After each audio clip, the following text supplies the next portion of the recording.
يسر لي أمري واحلل عقدة من لساني يفقه قولي رب زدنا علما اللهم فقهنا في الدين اللهم انفعنا بما علمتنا وعلمنا ما ينفعنا وزدنا علما اللهم بارك لنا في أوقاتنا اللهم إنا نسألك لذة النظر إلى وجهك والشوق إلى لقائك في غير ضراء مضرة ولا فتنة مضلة اللهم اجعل عملي كله صالحا واجعله لوجهك خالصا ولا تجعل لأحد فيه شيئا 13واں پارہ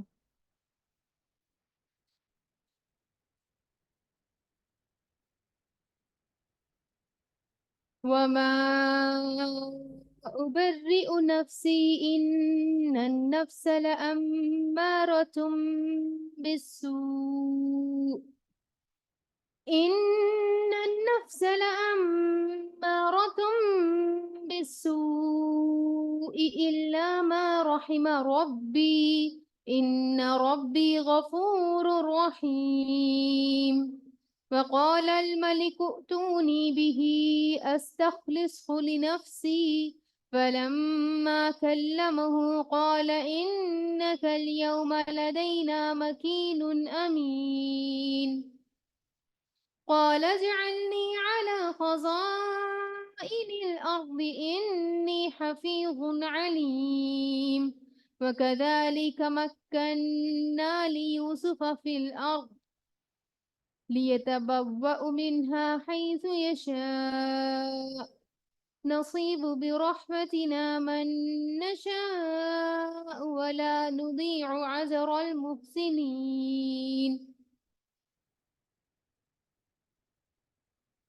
شروع کرتی ہوں اللہ کے نام سے جو بے انتہا مہربان نہایت رحم فرمانے والا ہے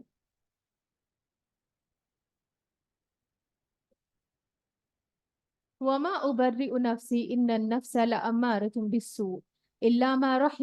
ما رحم ربي إن ربي غفور رحيم جیسے کہ سورۃ یوسف چل رہی تھی یوسف علیہ السلام کا واقعہ ہم لوگ پڑھ رہے تھے جس میں ہم لوگوں نے پڑھا تھا کہ کس طریقے سے بادشاہ کو ایک خواب آیا تھا اور خواب کی تعبیر یوسف علیہ السلام نے بتائی تھی اور جب بادشاہ نے آپ کو طلب کیا تھا اپنے پاس تو یوسف علیہ السلام نے ان کے سامنے وہ جو واقعہ ان کے ساتھ میں گزرا تھا اس کی تفتیش کے لیے بادشاہ کے سامنے بات رکھی آگے کہتے ہیں وما ابری نفسی ان النفس لامارۃ بالسوء میں کچھ اپنے نفس کی برات نہیں کر رہا ہوں نفس تو بدی پر اکساتا ہی ہے الا یہ کہ کسی پر میرے رب کی رحمت ہو بے شک میرا رب بڑا غفور و رحیم ہے آپ اگرچہ اللہ سبحانہ و تعالیٰ کی نظر میں بری و ذمہ تھے آپ کا کوئی گناہ نہیں تھا آپ نے اس عورت کو نہیں ورغلایا تھا بلکہ وہ عورت ہی تھی جو آپ کو زنا کے لیے ورغلانے لگی تھی چونکہ آپ کا مقام بڑا تھا آپ کا کام بڑا تھا آپ کا فریضہ بڑا تھا تو اس وجہ سے لوگوں کی نظروں میں بھی آپ کا اس الزام سے بری ذمہ ہونا بھی بڑا تھا بہت ضروری تھا تو اس وجہ سے انہوں نے صرف یہ نہیں کیا کہ اپنا معاملہ اللہ کے سپرد کر دیا بلکہ جتنے سال وہ قید خانے میں رہے اتنے سال انہوں نے اس بات پر اس واقعے پر کوئی کلام نہیں کیا کوئی کسی سے بات نہیں کی لیکن جب وقت آیا تو اپنی برات کرنے کا اور اپنے جو مالک ہے اس کے سامنے یہ بات واضح کرنے کا کہ میں نے تمہارے سے کوئی خیانت نہیں کی ہے میں نے تمہاری بیوی کے ساتھ کوئی غلط کام نہیں کیا ہے تو پھر انہوں نے اس بات کو رکھا تو بعض دفعہ ایسا ہوتا ہے کہ انسان کو بعض واقعات میں اللہ رب العالمین کی طرف ہی اس معاملے کو کہنا پڑتا ہے وَأُفَوِّضُ أَمْرِي إِلَى اللَّهِ کہ میں نے اپنا جو معاملہ ہے وہ اللہ کے سپرد کر دیا لیکن بعض دفعہ ایسا ہوتا ہے کہ جب انسان کے پاس موقع محل ہوتا ہے جب انسان اپنی بات کو رکھ سکتا ہے اپنی سچائی کو بیان کر سکتا ہے تو جس ممکن حد تک ہو سکے وہ ضرور اپنے آپ کو اپنی صفائی کو پیش کرنا چاہیے جیسے کہ یوسف علیہ السلام نے کیا چاہے انسان اللہ کے سامنے جتنا بھی سچا ہو لیکن جہاں اسے بندوں کے سامنے سچا ہونے کا موقع دیا جائے یا موقع آ جائے تو اس سے پہلے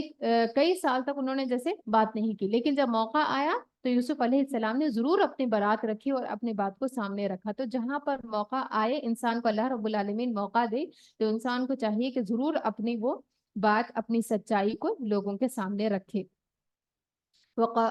قالت امرأة العزيز الآن حسس الحق أنا راودته عن نفسه وإنه لمن الصادقين. چونکہ اب تمام جو بھی اس کی سہیلیاں تھیں جن کو اس نے بلوایا تھا، اور تمام ان خواتین کو جو وہاں پر اس علاقے کی تھیں تاکہ وہ یوسف علیہ السلام کو دیکھیں اور اس کی مدد کریں، تو اب جب سب لوگوں نے اقرار کر لیا کہ یوسف علیہ السلام بالکل سچے ہیں، ان کے اندر کوئی بھی غلطی کا شائبہ تک نہیں ہے، تو اب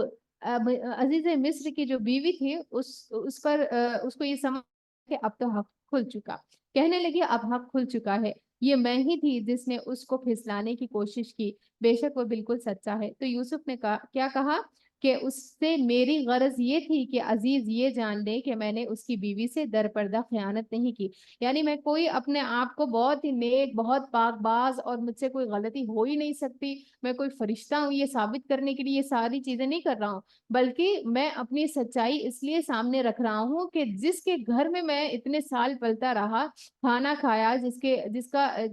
جس نے میری تمام ضروریات کا خیال رکھا، وہ یہ جان لے کہ میں نے اس کے پیچھے اس کے حق میں کوئی میں نے خیانت نہیں کی۔ میری غرض یہ تھی کہ عزیز یہ جان لے کہ میں نے اس کی بیوی سے در پردہ خیانت نہیں کی، اور یہ کہ جو خیانت کرتے ہیں ان کی چالوں کو اللہ کامیابی کی راہ پر نہیں لگاتا۔ وما ابرئ نفسی، ایسا نہیں کہ میں کوئی فرشتہ ہوں، میں اپنے آپ کو بری و ذمہ قرار نہیں دیتا، میں اپنے نفس کی برات نہیں کر رہا، ان النفس لامارۃ بالسوء، نفس تو بدی پر اکساتا ہے، الا یہ کہ میرے رب کی رحمت ہو، الا ما رحم ربی، یعنی اللہ رب العالمین ہے جو انسان کو گناہوں سے بچاتا ہے، ورنہ انسان کے اندر طاقت نہیں ہے کہ وہ کسی بھی گناہ سے اپنے آپ خود بچ سکے۔ ان رب غفور رحیم، اس کا مطلب یہ نہیں کہ انسان خود ان مواقع یا ان اسباب کی طرف جائے اور یہ بولے کہ اللہ تعالیٰ بچا لیں گے، بلکہ انسان کو حتی الامکان کوشش کرنا چاہیے کہ وہ ان دروازوں کو کھولیں ہی نہ جو کہ ہلاکت کی طرف لے جاتے ہیں۔ اللہ ہمیں بچائے۔ ان رب غفور رحیم، بے شک میرا رب بڑا غفور رحیم ہے۔ تو حقیقی مومن کسی کام کا خود کریڈٹ نہیں لیتا، چاہے وہ کسی کام کے ہونے کا ہو یا کسی کام سے رکنے کا ہو، کوئی گناہ سے بچنے کا ہو یا کسی نیکی کے کرنے کی توفیق ہو، وہ تمام چیزوں کو اللہ رب العالمین کی طرف منسوب کرتا ہے، اور جو کمی کوتاہی اس کی طرف سے ہو جاتی ہے وہ اس کو اپنی طرف اور شیطان کی طرف منسوب کرتا ہے۔ سلسلۃ الصحیحہ کی حدیث ہے کہ اسلام کے لحاظ سے افضل مومن وہ ہے جس کی زبان اور ہاتھ سے دوسرے مسلمان محفوظ رہے۔ اللہ کی ذات کے لیے اپنے نفس سے جہاد کرنا سب سے افضل ہے، یعنی انسان دیکھیں باہر کے لوگوں سے بھی لڑ لیتا ہے، بہت دفعہ دوسروں کو بھی بہت کچھ سنا دیتا ہے، لیکن جہاں پر بات آتی ہے اپنی مرضی کو اور اپنے دل کی، تو بہت دفعہ انسان خود ہی سے خود ہار جاتا ہے۔ بہت دفعہ جیسے انسان کو نیند آ رہی ہوتی ہے اور اذان کی کال ہوتی ہے، تو انسان اپنے آپ کو کنٹرول نہیں کر سکتا، کیونکہ انسان کا نفس اس پر بعض دفعہ بھاری ہو جاتا ہے۔ اور نفس سے جہاد کیا ہے؟ یہ سب سے افضل ترین جہاد ہے، اور اللہ کی ذات کی خاطر اپنے نفس اور خواہشات کا مقابلہ کرنے والا افضل مہاجرین میں سے ہے، یعنی جو اپنے ہاتھوں خود بچ گیا دراصل وہ بچ گیا۔ رسول اللہ صلی اللہ علیہ وسلم نے یہ بھی فرمایا، لیس الشدید من غلب انما الشدید من غلب نفسہ، طاقتور وہ نہیں جو جسمانی طور پر غالب آ جائے، یعنی کشتی کے میدان میں جیسے کسی کو پچھاڑ دے، بلکہ طاقتور وہ ہے جو اپنے نفس پر غالب آ جائے، کیونکہ نفس جو ہے نا وہ انسان کو برائی پر اکساتا ہے، تو جو انسان نفس کی برائیوں پر قابو کر لیتا ہے اور اس کے اکساہٹوں کو کنٹرول کر لیتا ہے، جب انسان بہت بے چین ہوتا ہے نا کہ یہ میں کر ڈالوں، کسی طریقے سے یہ چیز مجھ سے ہو جائے، تو اس وقت جب وہ اپنے آپ کو کنٹرول کر لیتا ہے تو پھر ایسے میں وہ نفس کے اوپر غالب آ جاتا ہے۔ وقال الملك ائتوني به استخلصه لنفسي فلما كلمه قال انك اليوم لدينا مكين امين، بادشاہ نے کہا انہیں میرے پاس لاؤ تاکہ میں ان کو اپنے لیے مخصوص کر لوں۔ جب یوسف علیہ السلام نے اس سے گفتگو کی تو اس نے کہا آپ ہمارے ہاں قدر و منزلت رکھتے ہیں اور آپ کی امانت پر ہمیں پورا بھروسہ ہے، یعنی دیکھیں ایک طرف لوگوں نے ناقدری کی تو اللہ رب العالمین نے کس طریقے سے اچھے لوگوں میں، اور وہ بھی ایسے لوگ جن کا ماشاءاللہ سے اپنے ملک میں اثر و رسوخ تھا، ایسے لوگوں میں یوسف علیہ السلام کی عزت کو اللہ رب العالمین نے قدر و منزلت کو بڑھا دیا۔ تو حقیقت یہ ہے کہ دنیاوی معاملات میں امانت دار جو ہوتا ہے نا وہی پھر دین کے معاملے میں امانت دار ہوتا ہے۔ تو یہاں پر جس کوالٹی کی تعریف کی گئی ہے یوسف علیہ السلام کی وہ کیا ہے کہ آپ کی امانت پر ہمیں پورا بھروسہ ہے۔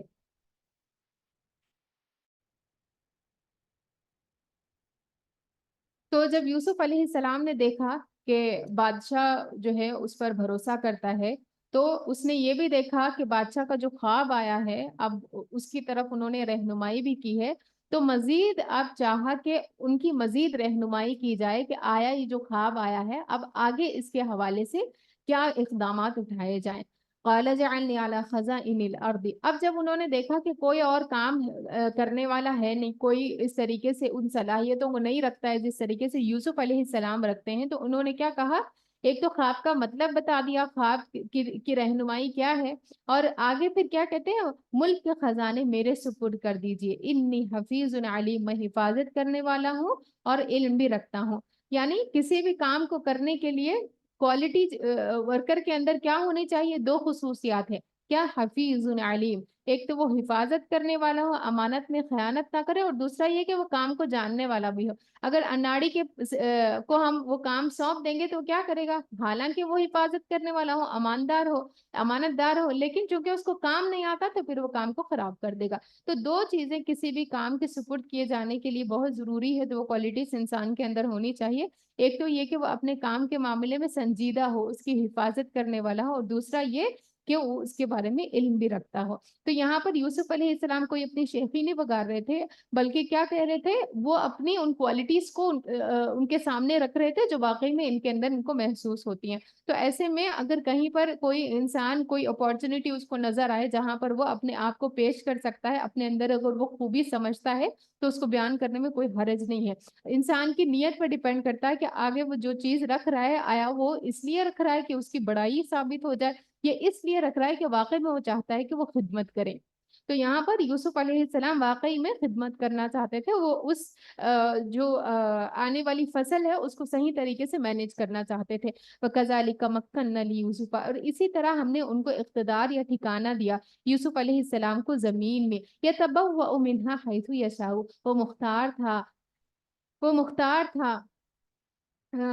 اس میں جہاں چاہے اپنی جگہ بنائے۔ یعنی اتنی مشکلات کے بعد اللہ رب العالمین نے کیسے دعا سنی، کیسے راستے ہموار کیے، اور دین کے کام کے لیے بھی کیسے آپ کو زبردست اپارچونٹی دی کہ ملک کے اندر آپ کو وہ پوزیشن دی جو کہ ایک اثر و رسوخ رکھنے والے کی پوزیشن ہوتی ہے۔ نصیب برحمتی من نشاء، ہم اپنی رحمت سے جس کو چاہتے ہیں نوازتے ہیں، یعنی اللہ رب العالمین ہے جو لوگوں کو دراصل ٹھکانہ دیتا ہے۔ وَلَا نُضِيعُ أَجْرَ الْمُحْسِنِينَ، نیک لوگوں کا اجر ہمارے ہاں نہیں مارا جاتا۔ یعنی اگر ہم تقوی اختیار کریں گے، احسان کے ساتھ لوگوں کے ساتھ معاملہ کریں گے، تو اللہ رب العالمین ہماری نیکی کو کبھی بھی ضائع نہیں کرتا۔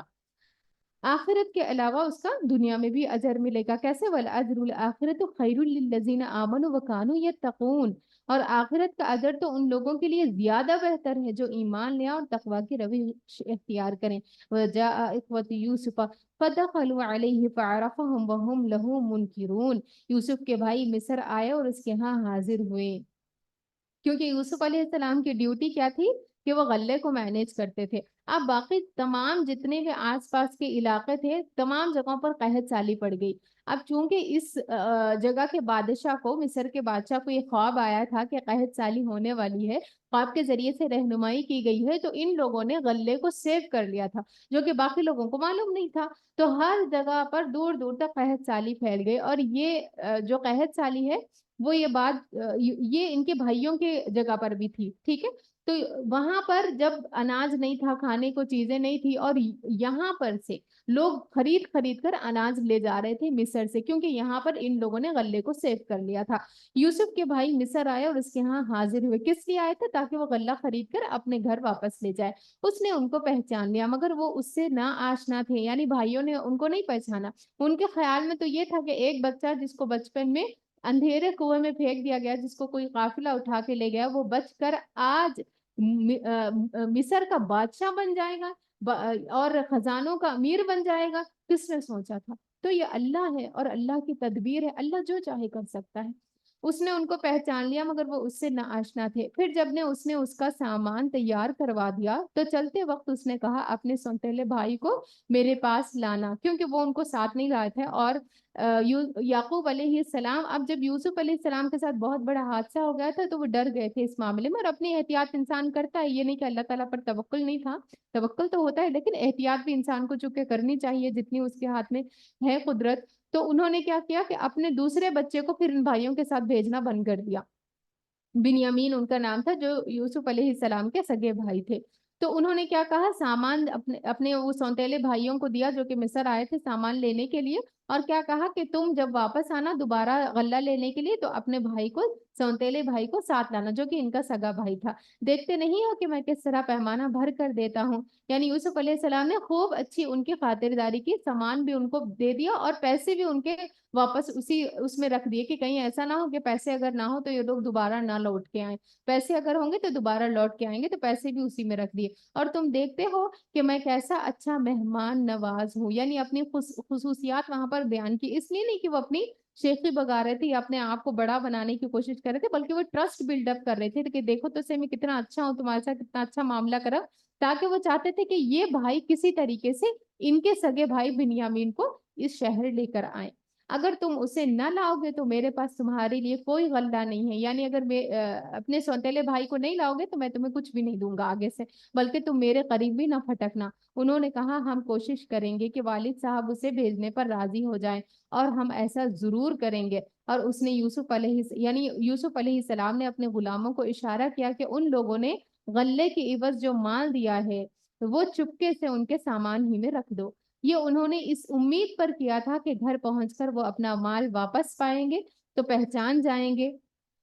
یا ان کی فیاضی کیسی، احسان کیسا، اس کو بھی جان جائیں گے، اور عجب نہیں کہ پھر پلٹیں۔ تو ان کے دل میں انتہائی خواہش تھی اپنے بھائی سے ملاقات کرنے کی، تو اس وجہ سے انہوں نے یہ ترکیب کی کہ مال کو بھی واپس اسی میں رکھ دیا۔ جب وہ اپنے بھائی کے پاس گئے تو کہا ابا جان، اب یہاں کیا ہوا، سارے سونتیلے بھائی ان کے واپس لوٹے اپنے گھر، اور وہاں پر اپنے والد سے مطالبہ کرنے لگے، اور یہ سارا واقعہ ان کے سامنے بیان کرنے لگے، کہنے لگے جب وہ اپنے باپ کے پاس گئے تو کہا ابا جان، آئندہ ہم کو غلہ دینے سے انکار کر دیا گیا ہے، لہٰذا آپ ہمارے بھائی بنیامین کو ہمارے ساتھ بھیج دیجیے تاکہ ہم غلہ لے کر آئیں، اور اس کی حفاظت کے ہم ذمہ دار ہیں۔ جیسے یوسف علیہ السلام کے ساتھ میں کیا تھا نا، کیا کہا تھا کہ ہم ذمہ دار ہیں، اگر ہمارے بھائیوں کا جتھا رہتے ہوئے کوئی اگر اس کو بھیڑیا کھا گیا تو ہم تو بہت ہی کمزور نکمے نکلیں گے، اور یہ کہہ کر خوب وعدے قسمیں کھا کر وہ یوسف علیہ السلام کو لے گئے تھے۔ اب سیم بات یہ اپنے والد سے کہنے لگے کہ آپ ہمارے ساتھ ان کو بھیج دیجیے، ہمیں غلہ دینے سے منع کر دیا گیا ہے۔ باپ نے جواب دیا کہ اس کے معاملے میں تم پر ویسا ہی بھروسہ کر لوں جیسا کہ اس سے پہلے اس کے بھائی کے معاملے میں میں کر چکا ہوں، اللہ ہی بہتر محافظ ہے۔ یعنی میں تمہاری حفاظت پر کوئی بھروسہ نہیں کرتا، حفاظت تو کون کرتا، دراصل اللہ کرتا ہے۔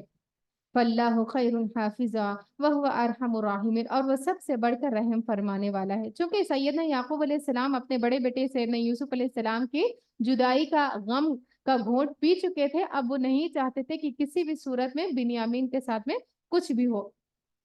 لیکن بھائیوں نے خوب اصرار کیا تو وہ مان گئے، اور کیا کہنے لگے کہ فاللہ خیر حافظا، حفاظت کرنے کے لیے تو اللہ ہی کافی ہے، وہ ارحم الراحمین، اور اللہ ہی بہترین حفاظت کرنے والا ہے۔ تو یہ ہے توکل اور بھروسہ۔ اس سے ہمیں ایک سبق یہ ملتا ہے کہ جب بھی کسی مسافر کو ہم بھی الوداع کہیں تو ضرور ہمیں بھی اس کو دعا دے کر، دعائیہ کلمات کے ساتھ ان کو اللہ کی امان میں بھیجنا چاہیے۔ مجاہد کہتے ہیں کہ میں اور ایک اور آدمی عراق جانے کے لیے نکلے تو عبداللہ بن عمر رضی اللہ تعالی عنہ ہمیں رخصت کرنے کے لیے ہمارے ساتھ نکلے۔ جب انہوں نے ہمیں چھوڑنے کا ارادہ کیا تو کہا کہ میرے پاس تمہیں دینے کے لیے کچھ نہیں، لیکن میں نے رسول اللہ صلی اللہ علیہ وسلم کو فرماتے ہوئے سنا تھا کہ جب بھی کسی چیز کو اللہ کے سپرد کر دیا جاتا ہے تو وہ خود اس کی حفاظت کرتا ہے۔ میں تم دونوں کے دین، امانت اور عمل کے خاتمے کو اللہ کے سپرد کرتا ہوں۔ تو کسی مسافر کو جاتے وقت میں جو الوداع دعا ہے وہ کیا ہے، استودع اللہ دینک و امانتک و خواتیم عملک، اور مسافر پیچھے رہنے والوں کو بھی دعا دے گا، یہی دعا دے گا وہ بھی حفاظت کی دعا. اور ایک دعا یہ بھی ہے کہ استودعکم اللہ الذی لا تضیع ودائعہ، میں تم کو اللہ کے سپرد کرتا ہوں جس کی سپرد کی ہوئی امانتیں ضائع نہیں ہوتی، یعنی اللہ کے سپرد. اور ایک واقعہ اس کے بارے میں میں نے سنا تھا ایک شیخ سے، بہت ہی پیارا واقعہ ہے. کہتے ہیں کہ اور صحیح واقعہ ہے، سعودی عرب کا قصہ ہے. وہاں پر ایک خاتون تھی، اس کا شوہر بہت ہی ظالم قسم کا شوہر تھا. تو اب اس کو بیٹے پیدا ہوئے نا، بہت ستایا اپنی زندگی میں. اب جب بچے پیدا ہوئے تو وہ شاید اس کے ساتھ رہنا نہیں چاہتا تھا. قصہ مجھے پوری طریقے سے یاد نہیں ہے، لیکن کوئی مسئلہ اس کے ساتھ میں تھا، لیکن دونوں کے ساتھ میں اب بچے تھے. تو اس نے، اور یہی خاتون شاید کما کر اپنا گھر چلاتی تھی، اور جس طریقے سے بھی تھا. بہرحال ہوا یہ کہ ایک دن والد نے کہا کہ بچوں کو مجھے دو، میں لے جاتا ہوں ان کو، اور کچھ باہر سے جو ہے نا دل بہلائی کے لیے کچھ کر کے آتا ہوں، مطلب ان کے ساتھ میں نا دودھ وغیرہ کچھ خرید کے لاؤں گا. بالکل چھوٹے بچے تھے، دودھ پیتے بچے تھے. تو اب ماں کا دل تو گوارا نہیں تھا دینے کے لیے، اور والد کے بارے میں ماں اچھی طریقے سے جانتی تھی کہ والد کے بارے میں ماں اچھی طریقے سے جانتی تھی کہ ان کا ارادہ تو کوئی اچھا نہیں لگ رہا. تو انہوں نے بچوں کو جب دیتے ہوئے کیا کہا، یہی دعا پڑھی، استودعکم اللہ الذی لا تضیع ودائعہ، یعنی میں تم کو اللہ کے سپرد کرتی ہوں جس کے سپرد کی گئی ضمانتیں امانتیں ضائع نہیں ہوتی. تو اللہ تمہاری حفاظت کرے گا کہہ کر اپنے اب شوہر سے کہیں جھگڑا کریں. تو انہوں نے دے دیا بچوں کو. جب بچوں کو وہ لے کر چلے گئے تو ہوا یہ کہ ایک بچے کو مدینہ میں اور ایک بچے کو مکہ میں، دونوں جگہ اتنا ظالم شخص تھا وہ کہ دونوں جگہ اس نے دونوں بچوں کو چھوڑ دیا اور وہاں سے بھاگ گیا، فرار ہو گیا. اب یہ خاتون کافی انتظار کرتی رہی بچوں کا، ہے نا، وہ ملا، بچے نہیں مل رہے. اب خوب ڈھونڈا ڈھونڈا ڈھونڈا، حتیٰ کہ واقعہ یہ ہوا کہ کسی طریقے سے، پوری ایک لمبی سٹوری ہے، کبھی انشاءاللہ تعالیٰ آپ کو سناؤں گی اسی شیخ کے منہ سے. لیکن بات یہ ہے کہ پورا ڈھونڈا ڈھونڈا ڈھونڈا، ہوا یہ کہ اب جن جن لوگوں کو وہ بچے ملے تھے وہ سعودیہ کی گورنمنٹ تھی. اب وہ گورنمنٹ نے ان بچوں کو لیا، اور اللہ کا کرنا دیکھے، ایک بچہ مکہ میں تھا تو دوسرا بچہ مدینہ میں تھا. اور کسی طریقے سے رپورٹس کے حساب سے اور باقی کچھ معاملات کے حساب سے ایک بچے سے دوسرا بچہ ان لوگوں نے کنیکٹ کر دیا، اور پتہ چل گیا کہ یہ دو بچے ایک ہی ماں کے ہیں، اور کسی نے ان کو، ایک کو مکہ میں اور دوسرے کو مدینہ میں چھوڑ دیا ہے. تو ان کی جب والدہ، ڈھونڈا گیا والدہ کو، والدہ جب ملی تو بہت روئی اپنے بچوں سے مل کے، اور پوچھا گیا کہ تمہارے ساتھ میں ایسا کیوں ہوا. تو سارا واقعہ پیش کیا کہ یہ اس طریقے سے تھا، اور میرے شوہر جو ہے بچوں کو لے کر گئے تھے، کہہ کر کے میں دودھ وغیرہ لاؤں گا، باقی ساری چیزیں، اور پھر انہوں نے یہ حال کیا ہے، اور خود بھی وہ بھاگ گئے یہاں سے. اب ان سے جب پوچھا گیا، بہت نیک خاتون تھی، پوچھا گیا کہ ایسا تم نے کیا کیا تھا. تو کہتی ہیں کہ کچھ اور تو نہیں کیا تھا، لیکن جب میرے بچے میرے شوہر لے جا رہے تھے تو میں نے یہی دعا ان لوگوں کو دی تھی، استودعکم اللہ الذی لا تضیع ودائعہ، کہ میں نے تم کو اللہ کے سپرد کیا، اور جو چیز اللہ کے سپرد کی جاتی ہے اس کو اللہ تعالیٰ، وہ امانت کبھی بھی ضائع نہیں ہوتی، تو اللہ نے لوٹا دیا نا اس کو. تو مسافروں کو بھی جب بھی اپنے گھر سے بھیجیں تو یہ نہیں کہ رونا اور دھونا، بلکہ اچھی دعا کے ساتھ میں ان کو اللہ کے امان کے ساتھ میں بھیجنا چاہیے. اسی لیے سوتے وقت بھی ہم جب دعا پڑھتے ہیں نا، جب ہماری روح چلی جاتی ہے، کیا پڑھتے ہیں، اللہم اسلمت نفسی الیک وفوضت امری الیک ووجہت وجہی الیک والجأت ظہری الیک رغبتا ورہبتا الیک ملجا لا ملجا منک الا الیک آمنت بکتاب الذی انزلت ونبیک الذی ارسلت. کیا ہے دعا کا مطلب، اللہم اے اللہ، اسلمت نفسی، میں نے سپرد کیا اپنا نفس الیک تیری طرف، ووجہت وجہی الیک، اور میں نے اپنا چہرہ تیری طرف متوجہ کر لیا، وفوضت تو امری الیک، اور جتنے بھی میرے معاملات ہیں جس کے بارے میں میں پریشان ہوں، فکر مند ہوں، پتہ نہیں اس کے بارے میں کیا ہوگا، یہ کیا ہوگا، وہ کیا ہوگا، ان تمام کو بھی اللہ، وفوضت تو امری، میرے تمام کام کو اللہ میں تیرے سپرد کرتی ہوں. کتنی پیاری دعا ہے نا. انسان جب اس دعا کو واقعی میں یقین کے ساتھ پڑھیں گے تو اللہ رب العالمین پھر اس کو پرسکون نیند دیتے ہیں، کیونکہ اس نے اللہ کی حفاظت میں ان تمام چیزوں کو دے دیا. تو کیا کہا یوسف علیہ السلام نے، فَاللَّهُ خَيْرٌ حَافِظًا وَهُوَ أَرْحَمُ الرَّاحِمِينَ، کہ اللہ ہی ہے جو بہترین حفاظت کرنے والا ہے اور وہ ارحم الراحمین ہے۔ وَلَمَّا فَتَحُوا مَتَاعَهُمْ وَجَدُوا بِضَاعَتَهُمْ رُدَّتْ إِلَيْهِمْ، پھر جب انہوں نے اپنا سامان کھولا تو دیکھا کہ ان کا مال بھی انہیں واپس کر دیا گیا ہے، یعنی اب سامان غلے کا کھول کے دیکھا تو اس میں پیسے بھی رکھے ہوئے ہیں۔ یہ دیکھ کر وہ پکار اٹھے، ابا جان ہمیں اور کیا چاہیے، یہ دیکھیں ہمارا مال بھی ہمیں واپس دے دیا گیا ہے، بس اب ہم جائیں گے اور اپنے اہل و عیال کے لیے رسد لے آئیں گے، یعنی اور زیادہ سامان لے کے آئیں گے اور زیادہ غلہ لے کے آئیں گے، اپنے بھائی کی حفاظت بھی کریں گے اور ایک بارش تر یعنی ایک اونٹ اور زیادہ لے آئیں گے، اتنے غلے کا اضافہ آسانی کے ساتھ ہو جائے گا۔ ان کے باپ نے کہا، اس کو بولا، ان کے باپ نے کہا میں ان کو ہرگز تمہارے ساتھ نہ بھیجوں گا جب تک کہ تم اللہ کے نام سے مجھ کو بعد میں